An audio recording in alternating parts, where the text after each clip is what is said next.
है ना, हम लोग शॉर्टकट से आए हुए हैं, पूरे मैप से आए हुए हैं। ये देखो मैप चल रहा है, ठीक है गाइस, तो आपको दिखाते हैं फिर मेरे ये ब्लॉग में।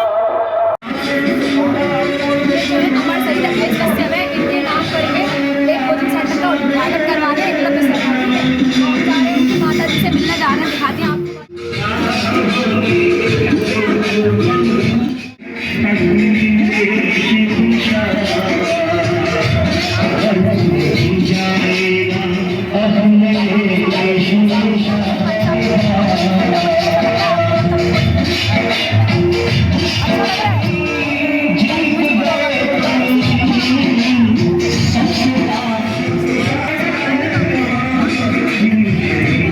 सर बहुत बार देखा है मैंने कि ज्यादातर यही सोचते हैं कि मतलब कि हमारा जो है ना कि लोगों का कुछ मतलब है हमसे, हमारे लिए कुछ कर रहे हैं तो हमारा कुछ मतलब है। भाई हमें क्या मतलब होगा, पैसा हम अपना खर्च कर रहे हैं क्या? अगर हम कुछ कर रहे हैं तो आप हमारा सहयोग दो, आप कुछ करोगे हम आपका सहयोग देंगे। सब बहुत हुआ है मेरे साथ, बहुत हुआ है। ऐसा मैं चीजों निकली बैठी हूँ कि भाई ये उससे उससे भाई ऐसा किसी कुछ भी नहीं। भाई हम तो एक यूट्यूबर थे, हम यूट्यूब पे काम करते, लेकिन जब पता चलता है बहन बेटी की बात आती है तो नहीं रोक पाते खुद को, जाते हैं उनके लिए।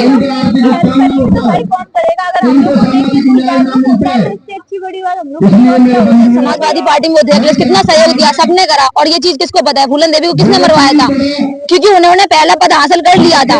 लोगों ने कहा कि भैया अब तो वो भाई राज करेगी। अब वो किस लिए लड़ रही थी? उसमें कोई जातिवाद नहीं लड़ रही थी, वो लड़ाई कर रही थी एसटी और एससी कास्ट वालों के लिए। लेकिन आज वही लोग अपना अपना मुद्दा बना के रखा है उनने, समझ नहीं रहे। मेन चीज इनको शिक्षा पता ही नहीं है पूरा कि क्या समाज है क्या नहीं है। मेरे समाज को आज तक ये नहीं पता कि फूलन देवी को जेल से किसने निकाला, नहीं पता। अब तक भरम क्या है कि मुलायम सिंह ने जेल से निकलवाया। यही है। हाँ, किसी पार्टी का कोई नेता, किसी पार्टी का कोई नेता कभी भी बहन को ग्वालियर जेल के अंदर मिलने नहीं गया। और ये हमने संघर्ष किया था मान्यवर कांशीराम जी ने, अपने बहन जी को, ये मान्यवर कांशीराम जी है हमारे पिताजी है। अच्छा ये आपके पिताजी हैं? जिस दिन बहन जी को पैरोल पे लाए थे गांव सावला के अंदर ये बैठी है। यहाँ पर एक शिक्षण संस्थान खोल दिया गया है।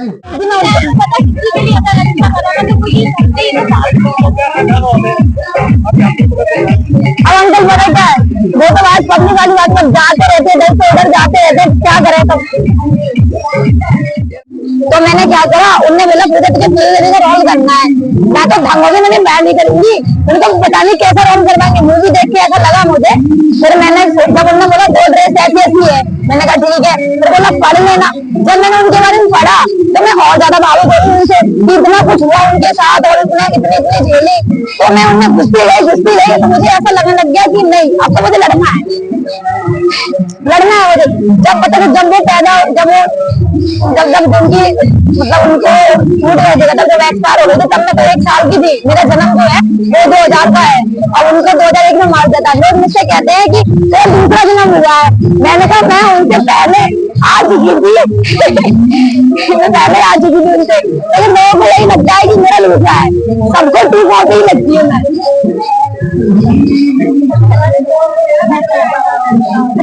अगर मैं उनके लुक बना लूँ ना, ये फोटो तो फिल्टर लगी हुई है, हाइट ज्यादा थोड़ा ही सेम ही हाइट ज्यादा नहीं।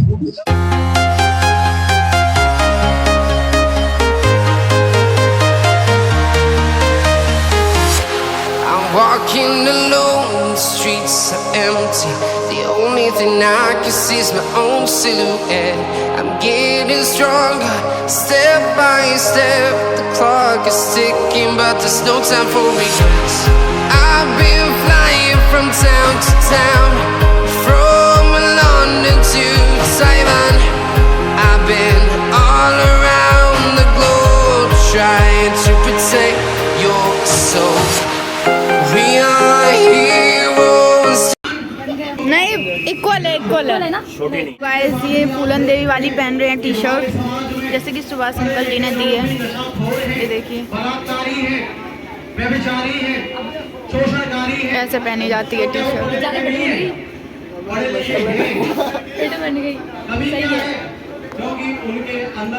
बिल्कुल पढ़ाई।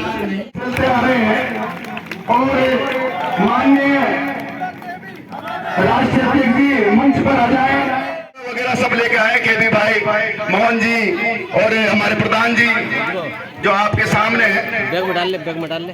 हम चाहते हैं कि इसी प्रकार से अगर ये समाज एकत्रित हुआ, हम सभी को संगठित होना, इसलिए शिक्षित नहीं करना चाहता, इसलिए उनका आर्थिक उत्थान करना नहीं चाहता, क्योंकि वो थोड़ा थोड़ा पैसे का नहीं, समय का सहयोग करें। समय ही मूल कारक है। आप जब तक इस वजह से मुझे स्कूटी से आना पड़ा। मैंने कहा मैं आऊंगी। अब आप एक बात कहो, मैं इतना दूर से आई हूँ, मुझे अंधेरा नहीं हो जाएगा जाने में। मैं बस ये कह रही हूँ, मुझे 2 मिनट दे दो, कुछ बात कहनी है बस। भाई कोई नहीं सुन रहा तो हम रुकेंगे। मैं कहीं नहीं जाती हूँ।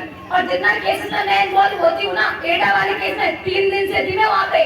मुझे पुलिस ने धमकी दी थी, कोई सुरक्षा के लिए आए हुए हैं। मैंने कहा हमें जरूरत नहीं है आपकी सुरक्षा की। स्वाद अंकल जी भी वहाँ गए थे, उन्होंने भी समझाया जाके, लेकिन एडा पुलिस प्रशासन इतना घटिया हो चुका था, वो बिल्कुल सहयोग नहीं दे रहा। इनके पीछे भी गाड़ियां लगाई गई थी और जो एक प्रताप सिंह खालसा आया था उसके पीछे भी गाड़ियां लगाई गई थी। क्योंकि उस बच्ची, क्योंकि आपको पता है अपने समाज में ना जो गरीब लोग होते हैं वो सोचते हैं उनको कीड़ा मकोड़ा समझ रखा है, जो ऊंची जाति के लोग हैं। मैं किसी धर्म या जाति के विरोधी नहीं हूँ, मैं बस उस चीज की विरोधी हूँ मैं जो छोटी छोटी बच्चियों को नहीं वो समझते हैं। बेचारी पढ़ने गई थी, क्या दोस्त था उस बच्ची का, बस सुनने में आया था कि बाजरे का खेत था, उसमें से बाली तोड़ रही थी वो, उसने तोड़ ली। उस आदमी ने जो करा पूरा प्लानिंग के साथ करा था उसने।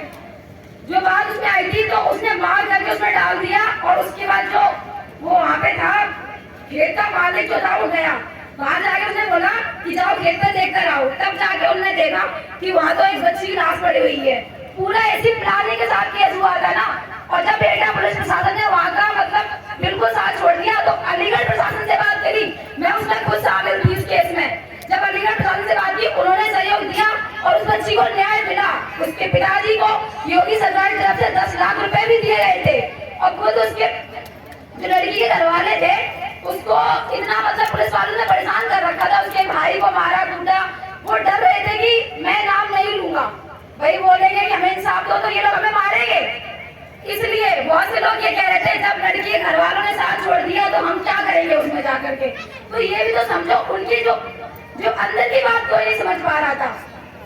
ठीक है, तो वही है कि हमें दबा देते लोग। और आप रही बात शिक्षा की, जो हमारे स्वास्थ्य सबसे जिस शिक्षा का अभियान चालू किया है बहुत ही अच्छा है। ये हम लोग एक गरीब समाज से हैं, आप सबको पता है कि कोई हमारे यहाँ पे कोई इतना रईस नहीं है। तो शिक्षा है सबसे मेन चीज। माँ बाप से कहना चाहूंगी मैं कि अपने घर का ऐसा माहौल बनाए कि अपने बच्चों को किस तरीके से सिखाते हैं। हर चीज जो बच्चा है वो स्कूल या कॉलेज से नहीं सीखता है, वहाँ तो उसे वो ज्ञान मिलता है हम समाज में कैसे रहेगा। और जो रहन सहन सिखाया जाता है वो हमारे माँ बाप से सीखते हैं।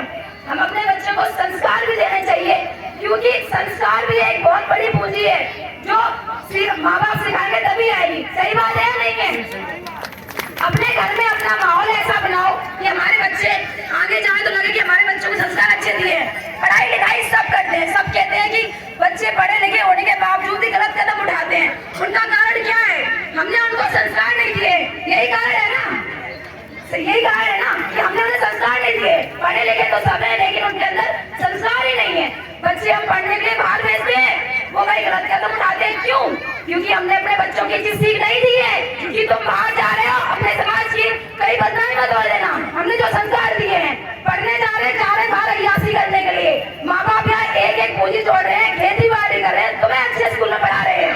बस कमी आती है तो सिर्फ संस्कार की, ठीक है। और शिक्षा अभियान इन्होंने जो कराया, तो आप सभी से हाथ जोड़ के निवेदन है कि अपने बच्चों को संस्कार भी दो और यहाँ पे जाए, सहयोग करें इनका। और शिक्षा जो एकलव्य शिक्षा अभियान शुरुआत की गई है, इसको आप लोग आगे बढ़ाने की कृपा करें, क्योंकि देखो एक अकेला इंसान जब इतना कर रहा है, आप लोग उनका सहयोग देंगे तो अभी ये जो बड़ैया गाँव है, दिलीप नगर की बड़ैया, तो अभी एक यहाँ खुला हुआ है, एक सेतु जुड़ा हुआ है। तो जब आप लोग सहयोग देंगे तो और भी जगह हम शिक्षा कर पाएंगे। सही बात है ना स्वागत जी? सही बात है ना कि जब आप हमें सहयोग देंगे तभी तो हमारे काम कर पाएंगे।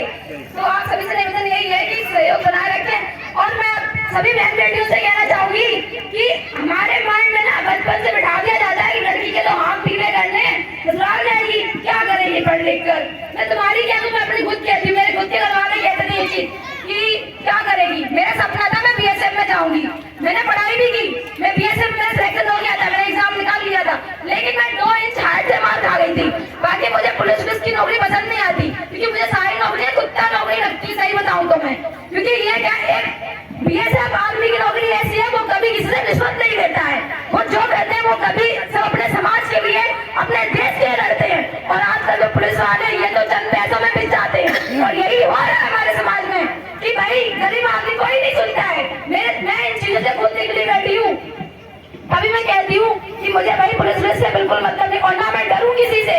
मेरे माँ बाप ने मुझे फौलादी बनाया है, मेरे अंदर वही बहुत जुनून है, वही जोश है जो एक बीएसएफ में होता है, क्योंकि मैंने बचपन से उसकी तैयारी करी है, स्टार्टिंग से मैंने एनसीसी करी है। मेरे पापा ने मुझे बोला तू लड़की नहीं है, तू लड़का है, तू आगे बढ़ और कर, किसी से डरना नहीं है तुझे। और अपनी भी बच्चियों को हम यही शिक्षा दें कि वो चौका बटन करने के पैदा नहीं हुई है, वो एक शेर नहीं है जो फूलन देवी के साथ इतना अत्याचार हुआ फिर भी वो हार नहीं मानी है, वो एक शेर नहीं थी। तो आप सबको ये सोचना है कि हमने एक शेरनी को पैदा करा है, हमने चौका बटन कराने में नहीं। अगर लड़के चौका बटन कर सकते हैं तो लड़के भी करेंगे, और आजकल करते हैं भाई, जो लड़कियां बाहर जॉब कर रहे हैं, पढ़ रहे हैं, क्या वो दोनों चौका बटन नहीं करते हैं? करते हैं भाई, बेटे को भी सिखाओ और बेटियों को भी सिखाओ कि तो आजकल दोनों बराबर है, कहने से नहीं होता है।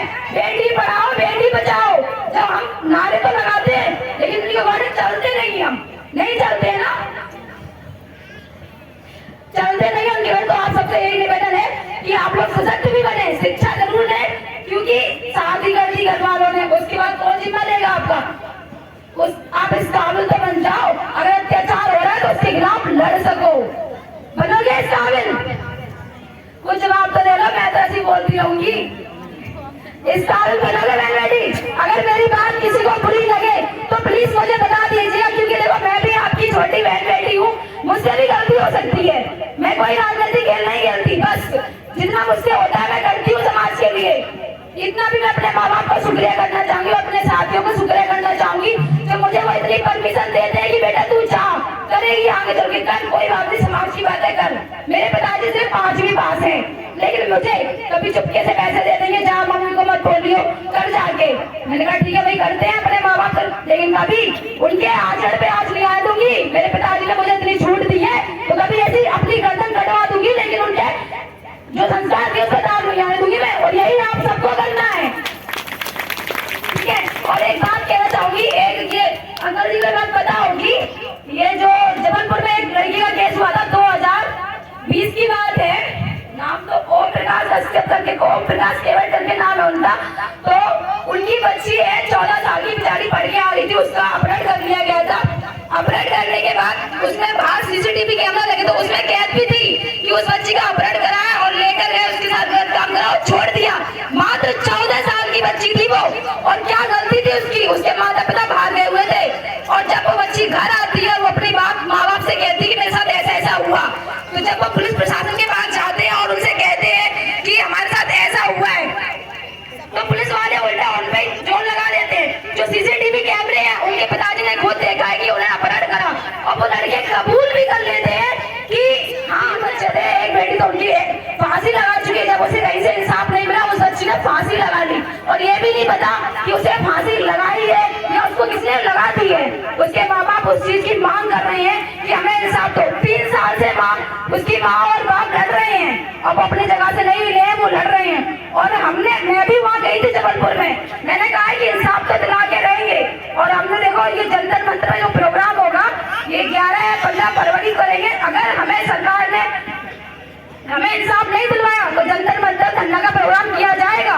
ये क्या, अगर इन्हें जंतर मंतर के बाद भी नहीं दिया ना तो पूरा भारत क्यों ना जाम करना पड़े, हम करेंगे और हम लड़ेंगे। मैं इसीलिए लड़ती हूँ, मैं सिर्फ बहन बेटियों पे बात आएगी तो मैं चुप नहीं रहती हूँ, और मुझे पता है मेरा ही समाज मुझे खींचने की कोशिश करता है। जब मैं निशा कश्यप वाली बहन के केस में इन्वॉल्व थी, वो सिंगल लड़की थी, मैं मेरे माँ बाप को भी नहीं पता था मैं कहाँ हूँ, कि मैं कहाँ गई हूँ। झूठ बोल के गई थी कि मैं पापा जा रही हूँ दिल्ली, मैं पढ़ती हूँ मेरठ में, मैं बोल के गई थी। कुछ लोगों ने क्या करा, मेरी टांग खींचने शुरू कर दी कि भाई लोग वो तो ऐसे काम कर रही है, हमारा समाज यही करता है, जब भी हमारी बहन बेटी थोड़ी सी आगे बढ़ती है ना तो उसके बारे में गलत सोचना शुरू कर देंगे, ये ऐसे कर रही है, ये ऐसे वैसे। कभी किसी के बारे में जान तो लो क्या कर रही है क्या नहीं है, तब उसके बारे में बोलो।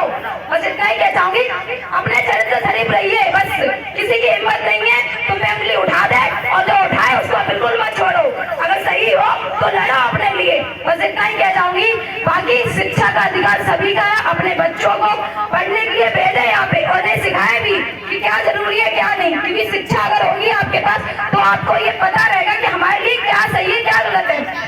ये जो वोट मांगने आते जो भी करते हैं आकर के, तो ये चीज पता होना चाहिए। उनको पता है कि ये जो निसाब मल्ला कश्यप जो भी है ये पिछड़ी जाति के लोग हैं, इनमें इतना दिमाग तो है नहीं। और रियल में बात यही है, क्योंकि लड़ाई क्यों हो रही है हमारे आपस में। जितना हमारा समाज है ना उतना ये कि कोई भी समाज नहीं है। बस यही है, बांट रखा है, तुम निषाद हो, तुम कश्यप हो, तुम मल्ला हो, तुम केवट हो, वो आपस में ही बढ़वाते रहते हैं। किन्होंने करा है ये? जो हमसे ऊपर जाति के लोग हैं, ब्राह्मण है, और भी जो भी लोग हैं उनने करा है, सबको बांटा है।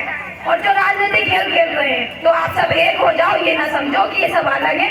एक रहो, सहयोग दो, किसी की ताकत नहीं, एकता में ही जो ताकत है ना वो किसी में नहीं है। आपने एक कहावत सुनी होगी, अंगूर का गुच्छा। जो एक गुच्छा होता है ना, अगर वो गुच्छे से जो अंगूर अलग है उनकी कीमत होती है 50 रुपए किलो, और जो गुच्छे में है उसकी कीमत होती है 100 रुपए किलो। क्यों होती है कि भाई गुच्छे में है वो। तो अगर आप एकजुट रहोगे ना तो आपकी कीमत बढ़ेगी घटेगी नहीं। अलग अलग हो जाओगे तो किसी मतलब के नहीं आप। ठीक है, बस इतना ही कह जाऊंगी। बाकी आप सुभाष कदम जी का सहयोग दीजिए, और आप सभी का तहे दिल शुक्रिया करना होगा जितने लोग भी आप लोग यहाँ आए हुए हैं। ठीक है, कोई गलती हुई हो तो माफ कर देना। बस थोड़ा मैं बोलती ज्यादा हूँ, ऐसी आदत है। Thank you. अगले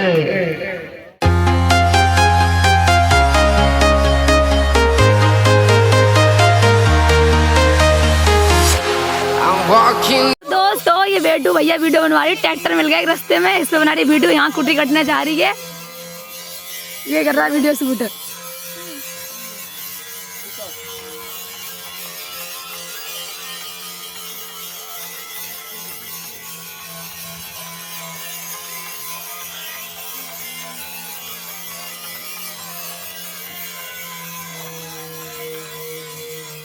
हम लोग आ गए हैं यहाँ पे पूजा के घर के साइड। ये देखो हम लोग आज कल, बहुत ही अच्छा लगा वहाँ पर। आपको पूरा ब्लॉग देखना, बहुत अच्छा लगेगा। सर्दी लग गई इसलिए मुझे, हाँ मुझे सर्दी लग गई है, टमाटर की तरह नोजी लाल लाल हो गई है।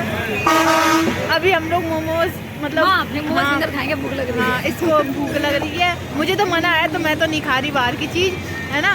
और ये देखो ये वाली रोड आप सामने देख रहे हैं, हाँ ये क्या नाम है, इसके घर के साइड जाती है। तो ठंडी है बहुत तेज़ी से। फिर मिलते हैं।